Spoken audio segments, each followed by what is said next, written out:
കാലങ്ങൾക്ക് മുൻപ്, ഈ അമ്പലം ഉയരുന്നതിനും വളരെ മുൻപ്, കൊല്ലം ചവറയിലെ ഈ ഭൂമി ശാന്തമായൊരു വനമായിരുന്നു.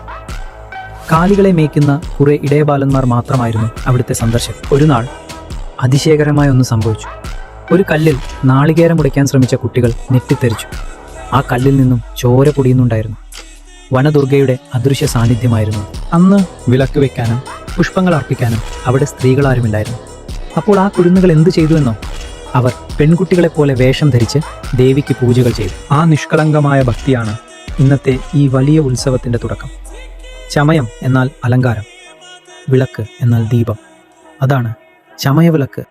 ഇന്ന് മീനമാസത്തിലെ രാത്രികളിൽ ആയിരക്കണക്കിന് പുരുഷന്മാർ വ്രതശുദ്ധിയോടെ സ്ത്രീകളായി ചമഞ്ഞൊരുങ്ങി പ്രാർത്ഥനകളോടെ കയ്യിൽ തിളങ്ങുന്ന ദീപങ്ങളുമായി ക്ഷേത്രത്തിലേക്ക് ഒഴുകിയെത്തുന്നു.